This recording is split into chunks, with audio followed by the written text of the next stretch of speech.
नमस्कार, आप सभी साथियों को गुड मॉर्निंग। कैसे आप सभी? चलिए बहुत बढ़िया। अभी जैसा कि आप सभी को पता है कि अभी नज़रिए का महत्व ये टॉपिक चल रहा है हमारा और आज इस टॉपिक को पूरा कंप्लीट करेंगे और अभी हमारे बीच में बहुत ही शानदार, दमदार लीडर मौजूद है जो कि आज इस टॉपिक को पढ़ेंगे। तो आप सभी लोगों की वर्चुअल तालियों के साथ में हम उन्हें कॉल करना चाहेंगे। So now please welcome on the panel our great leader Dhanwanti जी, जोरदार तालियों के साथ।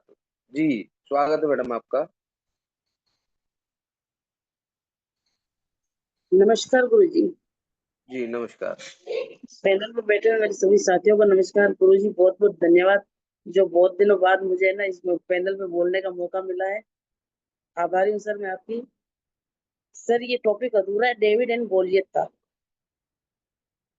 जी सर, हम सभी बाइबल में बताई गई डेविड और गोलियत की कहानी जानते हैं। गोलियत एक राक्षस था। उसने हर आदमी के दिल में अपनी दहशत बैठा रखी थी।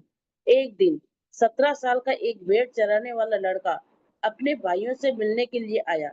उसने पूछा, तुम लोग इस राक्षस से क्यों लड़ते क्यों नहीं हो? उसके भाई गोलियत से डरते थे। उन्होंने जवाब दिया, क्या तुमने देखा नहीं कि वह इतना बड़ा है कि उसे मारा नहीं जा सकता? इस पर डेविड ने कहा, बात यह नहीं है कि बड़ा होने की वजह से उसे मारा नहीं जा सकता, बल्कि हकीकत यह है कि वह इतना बड़ा है कि उस पर लगाया गया निशाना चूक ही नहीं सकता। उसके बाद जो हुआ वह सबको मालूम है।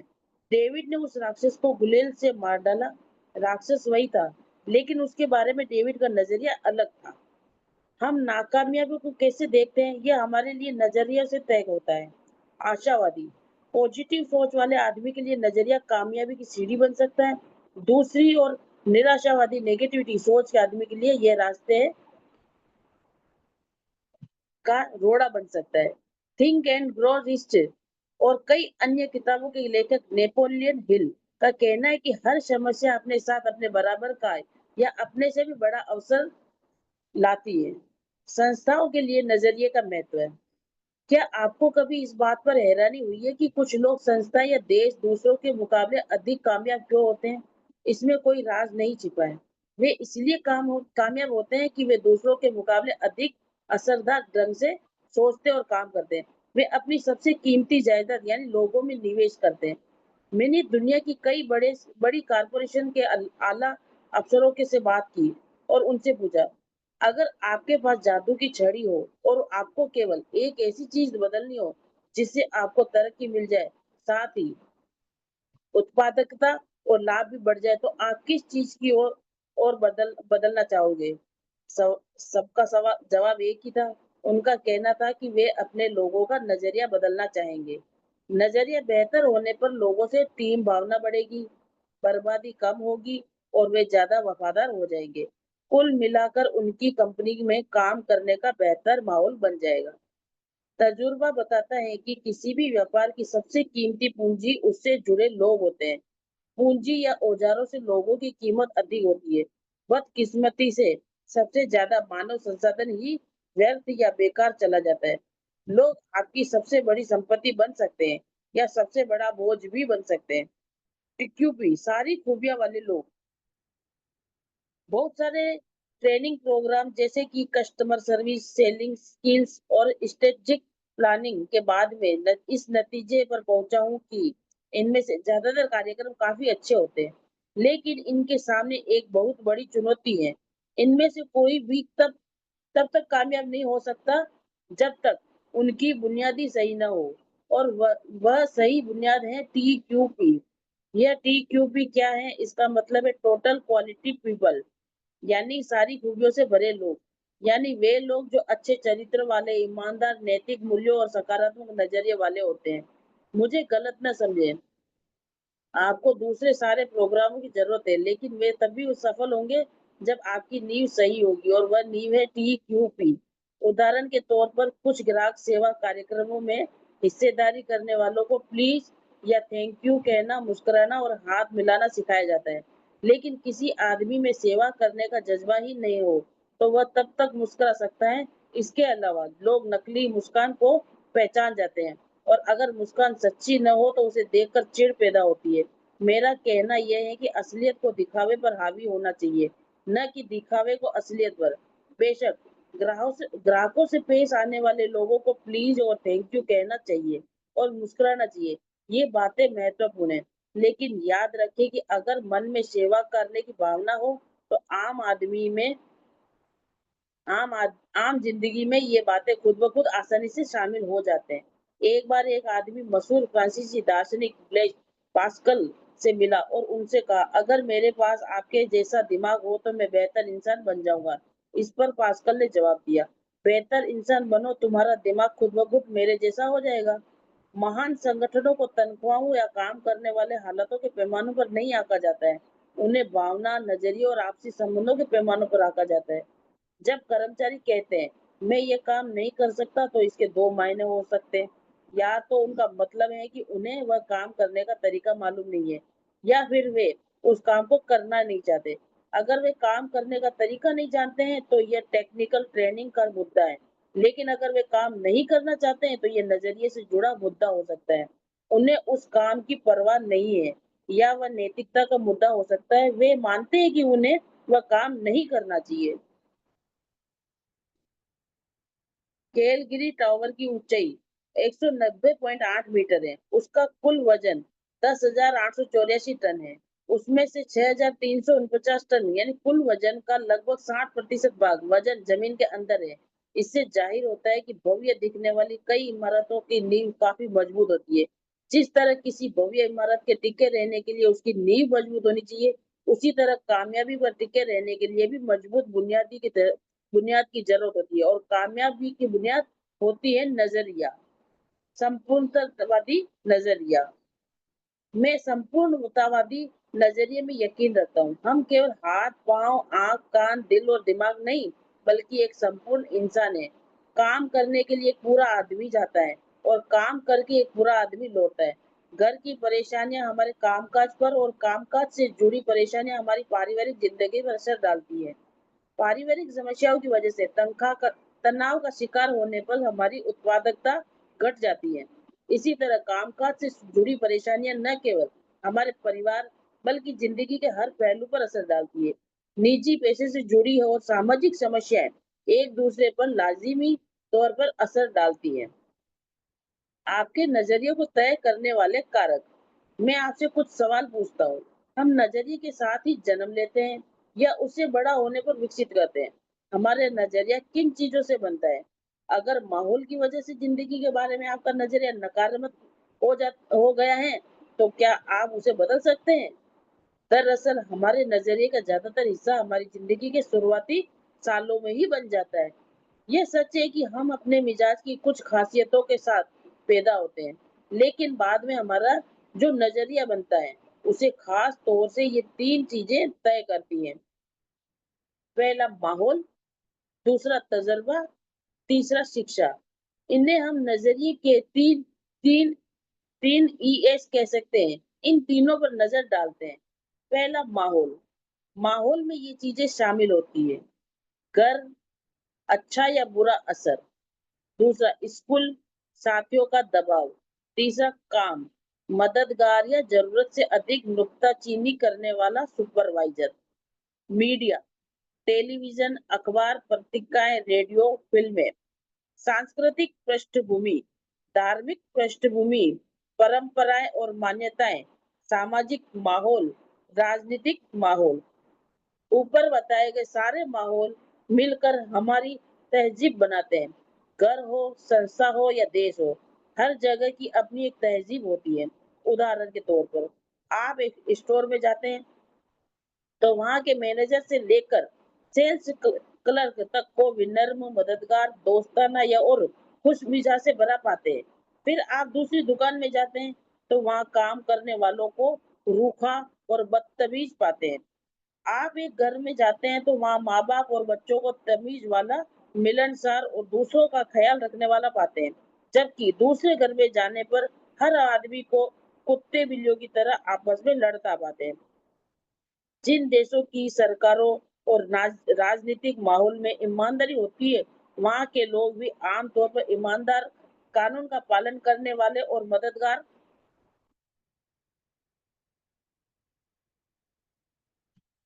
होते हैं।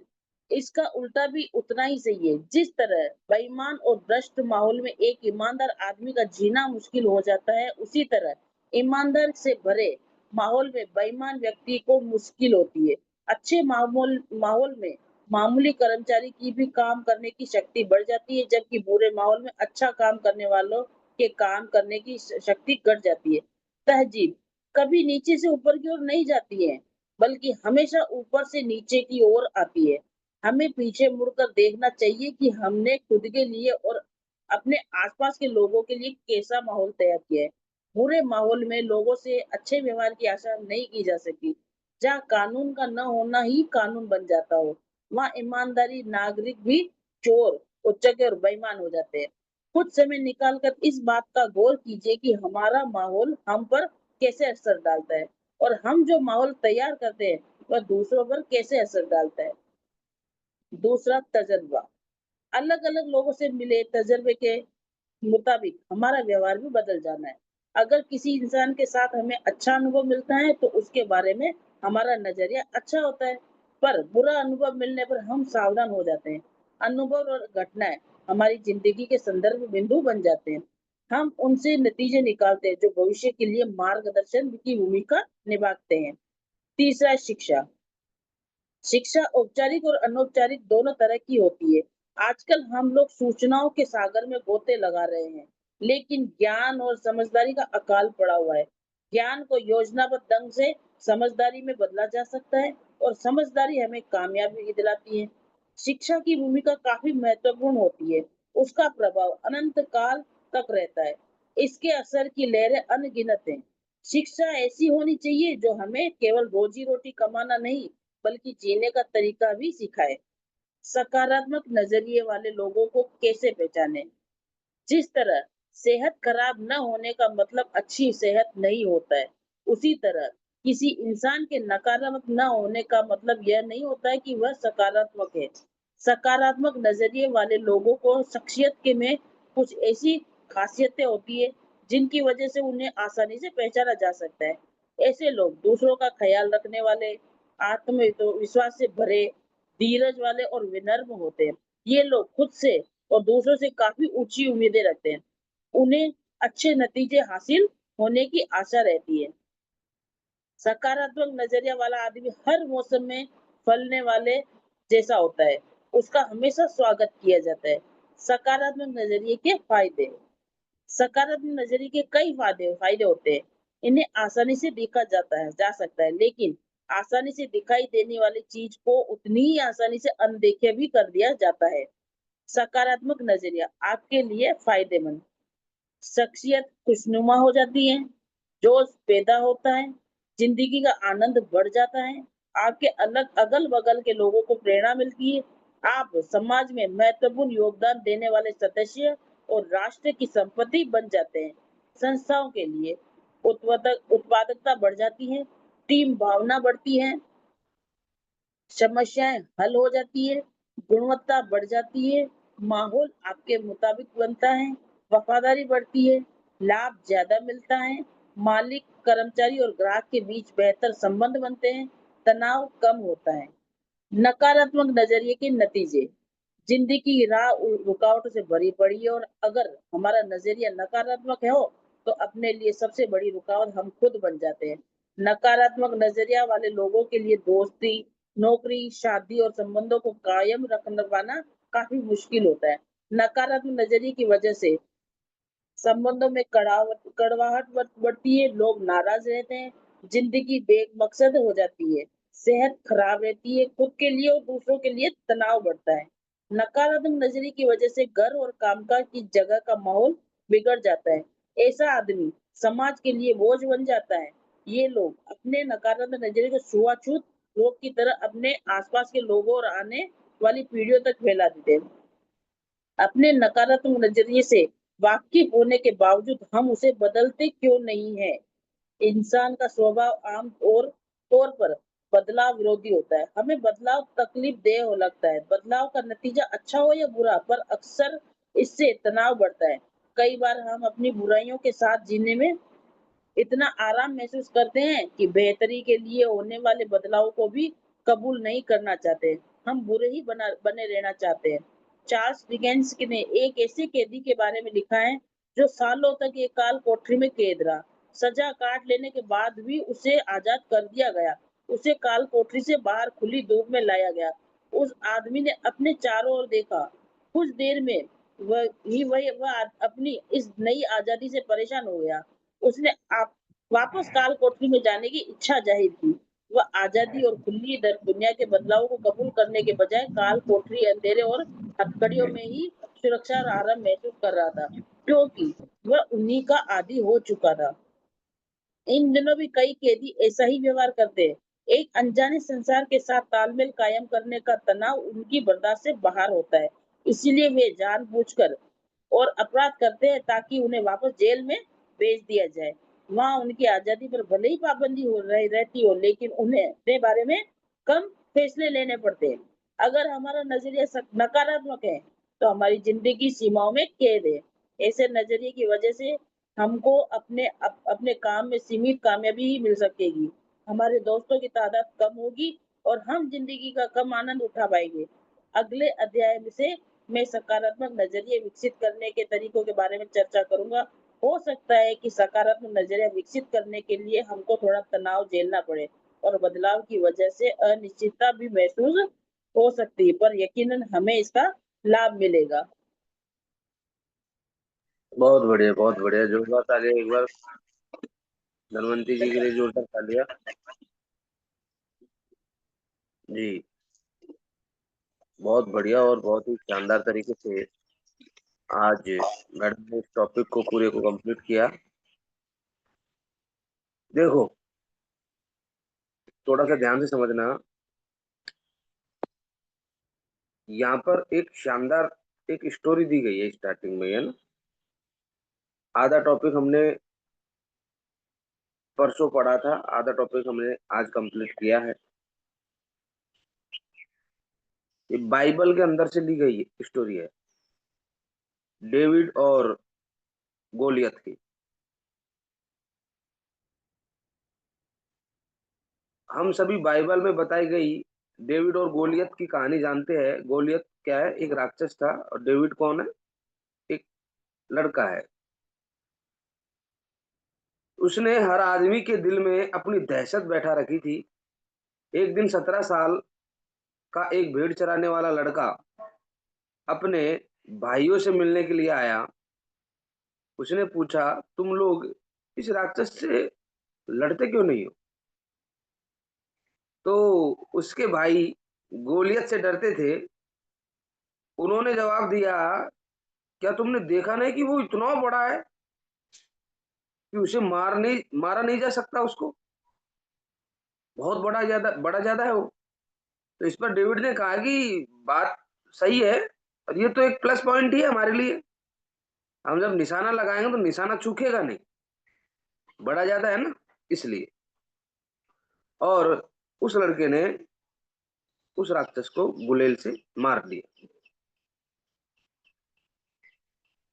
अब देखो, सकारात्मक नजरिया था कि नहीं था डेविड का? इसीलिए तो बाकी के भाइयों का तो नकारात्मक था ना, कि और बड़ा है वो, हमको मार देगा उल्टा।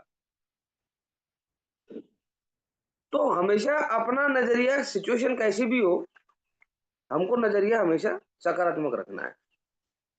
नेपोलियन हिल क्या कहते हैं, देखो, कि हर समस्या अपने साथ अपने बराबर का या अपने से भी बड़ा अवसर साथ लाती है। नेपोलियन हिल बोलते हैं इस चीज को,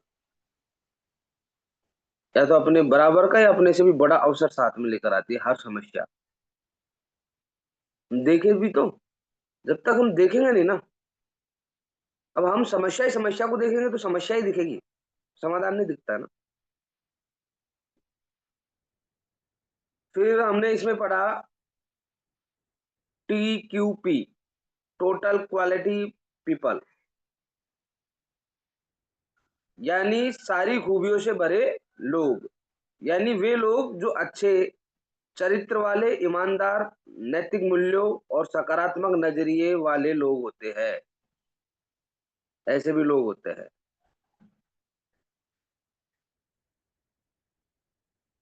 देखो कितनी खूबसूरत बात है। एक बार एक आदमी मशहूर फ्रांसीसी दार्शनिक, फिलोसोफर ब्लेज पास्कल से मिला और उसने कहा, अगर मेरे पास आपके जैसा दिमाग हो ना, तो मैं बहुत बेहतर इंसान बन जाऊंगा। क्या बोला जी उससे? किससे?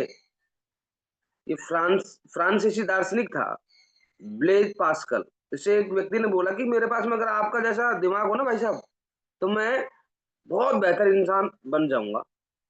तो इस पर पास्कल ने जवाब दिया, बेहतर इंसान बनो, तुम्हारा दिमाग खुद ब खुद मेरे जैसा हो जाएगा। उन्होंने जवाब दिया कि पहले बेहतर इंसान बन जाओ आप। वो कह रहा है कि आपका जैसा दिमाग हो ना, तो मैं बेहतर इंसान बन जाऊंगा, मतलब दिमाग हो तब बनूंगा। तो पास्कल ने जवाब दिया कि तुम बेहतर इंसान बन जाओ, दिमाग तो अपने आप ही हो जाएगा मेरा जैसा। तो ये हमारे हमारे नजरिए के ऊपर डिपेंड करती है सारी सारी चीजें, सारी सारी बातें।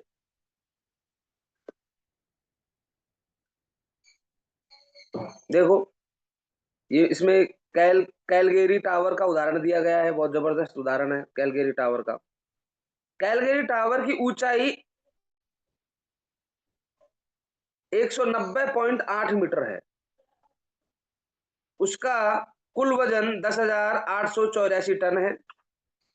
उसमें से 6,349 टन कुल वजन का लगभग 60% भाग उसका जमीन में अंदर है, कैलगरी टावर का।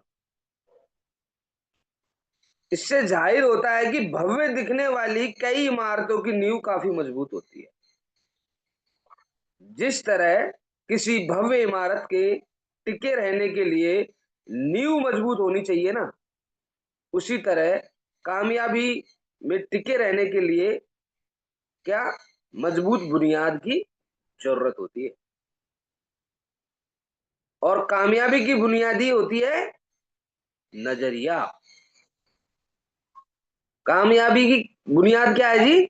नजरिया। तो हमको हमारे नजरिए पे काम करना है।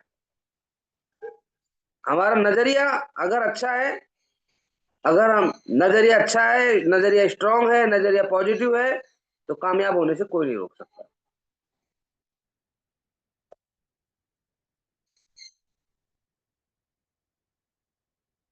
निजी पेशे से जुड़ी और सामाजिक समस्याएं एक दूसरे पर लाजिमी तौर पर असर डालती है।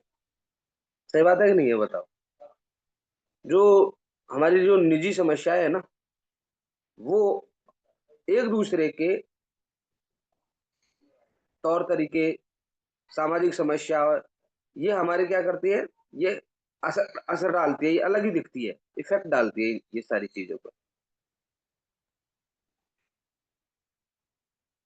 हम नजरिए के साथ जन्म लेते हैं, कितनी खूबसूरत बात बोली है। आपके नजरिए को तय करने वाले कारक क्या है? हम नजरिए के साथ में जन्म लेते हैं या उसे बड़ा होने पर विकसित करते हैं?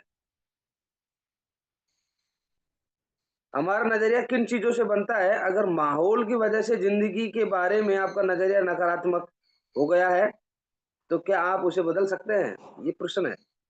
दरअसल हमारे नजरिए का ज्यादातर हिस्सा हमारी जिंदगी की शुरुआती सालों में ही बन जाता है। जैसा हमारा नजरिया है ना, वो स्टार्टिंग फेज में ही बन जाता है। यह सच है कि हमारे मिजाज की कुछ खासियतें के साथ पैदा होते हैं, लेकिन बाद में हमारा जो नजरिया बनता है उसे खास तौर पर ये तीन चीजें फोकस करती है: माहौल, तजर्बा और शिक्षा। हम किस माहौल में रहे हैं? माहौल यानी घर अच्छा है, बुरा है, स्कूल साथियों का दबाव तो नहीं रहा है जब हम पढ़े हैं तब, काम मददगार या जरूरत से आधुनिक, नुक्ताचीनी करने वाला सुपरवाइजर, को ऐसा बॉस मिल गया जो इतना टॉर्चर कर दिया कि वो नजरिया ही उसका नकारात्मक हो गया। मीडिया, टेलीविजन, अखबार, पत्रिकाएं, रेडियो, फिल्में, क्या देख रहा है, किस टाइप की उसको चीजें अच्छी लगती है, हैं? सांस्कृतिक पृष्ठभूमि, धार्मिक पृष्ठभूमि, परंपराएं और मान्यताएं, सामाजिक माहौल, राजनीतिक माहौल, ये सारी चीजें हमारे नजरिया तय करती है, ध्यान रखना। ये माहौल है, हम जिस टाइप के माहौल में रहेंगे वैसा नजरिया हमारा बन जाएगा। हम अगर इन चीजों में से अगर कोई गलत ही गलत कर रहे हैं ना, तो फिर वो नकारात्मक नजरिया बनना तय है। इसलिए तो बोला जाता है कि आप है ना, अपने आप को पहले जानबूझकर एक सही दिशा में अगर हम लोग डालेंगे ना, तो हमारा नजरिया सकारात्मक रहेगा।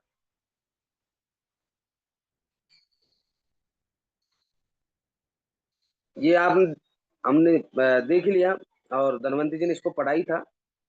3 तरीके से माहौल, तजर्बा और शिक्षा, इसको हमने कुल मिला के पढ़ लिया पूरे को, है ना?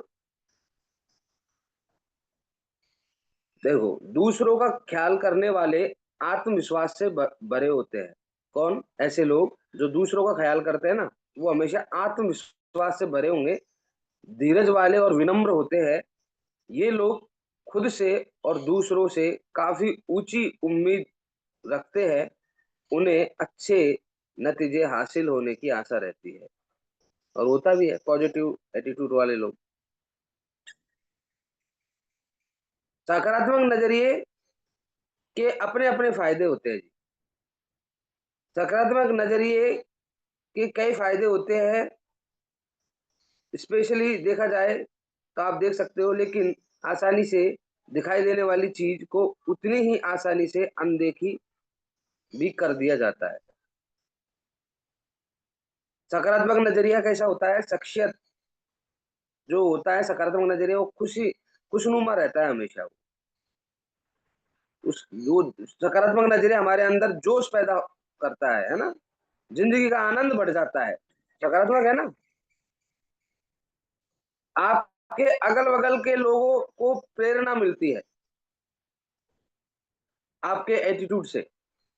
आप समाज में महत्वपूर्ण योगदान देने वाले सदस्य और राष्ट्र की संपत्ति बन जाते हैं। कौन? जो सकारात्मक नजरिया रखता है।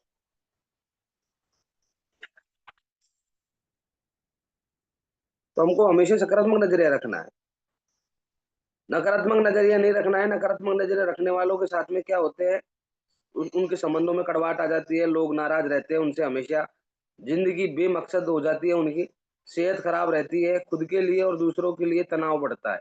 ये नकारात्मक नजरिया वाले लोग कर देते हैं ये काम। तो हमको कुल मिला के बात ये है कि एक तो सकारात्मक नजरिया रखना है, सिचुएशन चाहे कुछ भी हो। जैसे कि देखो, हमने डे फर्स्ट में जब ये हमने टॉपिक चालू किया था, तो हीरो से भरा खेत वाला कहानी पढ़ा था ना, हफीज वाली कहानी, अफ्रीका अफ्रीका वाला, जो बिल्कुल एकदम संतुष्टपूर्ण जीवन जी रहा था, लेकिन एक बुद्धिजीवी आके उसके दिमाग में एक गंदगी डाल गया, या फिर एक चीज डाल गया कि यार भाई, हीरा अगर देख तेरे अंगूठे के बराबर तेरे को हीरा मिल जाए तो पूरे शहर को खरीद लेगा, और अगर मुट्ठी भर मिल जाए पूरी दुनिया को खरीद लेगा। डाल दिया। तो पहले वो कुछ ही था, लेकिन बाद में अब उसके रह गया कि मुझे तो हीरा ढूंढना है। अब वो हीरा ढूंढने के लिए भी तैयार होगा, चलो ठीक है ढूंढ लो, कोई बात नहीं, होना भी चाहिए। लेकिन उसने क्या किया, अपना खेत, अपने अपना घर वर सब कुछ बेच बाच के अपने घर वालों को पेमेंट दिया, बोला ठीक है अब जी तुम गुजर बसर करो, अब मैं हीरा ढूंढने के लिए जाता हूँ। पहले उन्होंने अफ्रीका में ढूंढा, फिर यूरोप में ढूंढा, और वो ऐसे कर करके इतना परेशान हो गया, इतना पजल हो गया कि आखिरकार लास्ट मोमेंट पे जाकर उसने क्या किया, एक डिसीजन लिया। और डिसीजन लिया क्या, कि वो एक नदी थी, उस नदी में कूद के अपनी जान दे दी। बार्सिलोना नाम नाम की एक नदी थी, उसमें कूद गया। जब वो कूद काट गया, तो वही बुद्धिजीवी ने उसके दिमाग में गंद डाल ही दी थी। अब हुआ क्या कि जिसने उसको उसने हफीज ने जिसको खेत बेचा ना, वो क्या कर रहा था, अपने ऊँटों को पानी पिला रहा था। तो उसी खेत में जो नाला बह रहा था, उसमें उसको एक चमकीला पत्थर दिखा। तो उसने सोचा कि वो पत्थर है, बढ़िया चमक रहा है, उसने उठाया, उसको बैठक में रख दिया। अब वही बुद्धिजीवी वापस आया, बोला बोला हफीज कहाँ है? बोला हफीज तो बेच बाच गया खेत का। उसने देखा कि हफीज बेच गया, तो ये हीरा कहाँ से आ गया, मैं तो हीरे हीरे के बारे में बता के गया था उसको। बोला ये हीरा तो अभी इसी खेत में मिला है, नाले में पानी पिला रहा था मैं ऊँट को। बोला आओ मैं तुमको दिखा के लाता हूँ, ऐसे तो बहुत सारे पड़े हैं वहां पे। अब मुझे एक बात बताओ, उसने पूरी दुनिया में ढूंढ लिया लेकिन अपने खेत में नहीं ढूंढा। समझ में आ गया? ये एक बहुत गलत नजरिए का इफेक्ट हुआ कि उसने अपनी जान से हाथ धो दिया, अपनी जमीन जायदाद से हाथ धो दिया, अपनी सब कुछ उसका चला गया। क्यों? उस नजरिए की बदौलत। हम एक कहानी सुनाते हैं, पॉजिटिव एटीट्यूड कैसे रखना है। देखो, हर तरीके से होता है। हम हर तरीके से क्या देखते हैं जी, अगर हमारे अपलाइन ने हमारा फोन नहीं उठाया, हम 20 तरीके की भ्रांतियां बना लेंगे दिमाग में।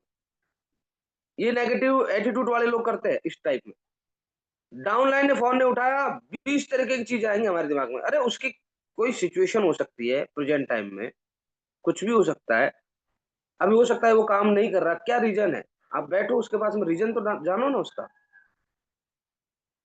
हम हमेशा 8 स्टेप ट्रेनिंग में बोलते नहीं बोलते कि एक व्यक्ति था, वो जा रहा था और उसने एक व्यक्ति से टाइम पूछ लिया, समय पूछ लिया कि बताओ जी क्या समय हुआ है। तो उस व्यक्ति की आदत थी, उसने टाइम देखा, उसने बोला, उसके हाथ में एक डंडा था, उसने जिसने समय पूछा उसकी खोपड़ी में एक डंडा मारा और बोला कि भाई साहब 1 बज गया। अब उसने बिल्कुल एकदम हाथ लगाते हुए और ऊपर देखकर भगवान को धन्यवाद दिया, बोला धन्यवाद भगवान जी। तो उसके पास में एक व्यक्ति और था खड़ा, उसने कहा कि यार तेरे डंडा पड़ गया एक खोपड़ी में और तू धन्यवाद और दे रहा है भगवान को। तो उसने मुस्कुराते हुए बोला, बोला पागल, मेरी मेरा टाइम कितना अच्छा है तुझे पता नहीं है कि मैंने 1 बजे इस व्यक्ति से टाइम पूछा। अगर मैं गलती से इससे 12 बजे टाइम पूछ लेता ना, तो आज तो मेरी खोपड़ी का सत्यानाश ही हो जाता। 12 डंडा पड़ते मेरे को और हो सकता है मैं बचता भी नहीं। तो इसीलिए मैं धन्यवाद दे रहा हूँ भगवान से कि मेरी बुद्धि को आपने इस तरीके से डाइवर्ट किया कि मैंने 1 बजे इससे टाइम पूछा तो एक डंडे में पीछा छूट गया मेरा। इसकी तो आदत है डंडा देकर टाइम बताने की। तो उस सिचुएशन में भी वो पॉजिटिव देख रहा है, पॉजिटिव सोच रहा है। उस लेवल पे अगर हम पॉजिटिव सोचने लग गए, पॉजिटिव देखने लग गए, तो फिर तो भैया जिंदगी शानदार हो ही जाएगी। चलिए बहुत बहुत धन्यवाद आप सभी साथियों का। मैं चाहूंगा अगेन एक बार धनवंती मैडम के लिए जोरदार तालियां तो बनती है भाई, जोरदार तालियां। थैंक यू, बहुत बहुत धन्यवाद मैडम आपका। और आप सभी साथियों का भी बहुत बहुत धन्यवाद। Thank you so much.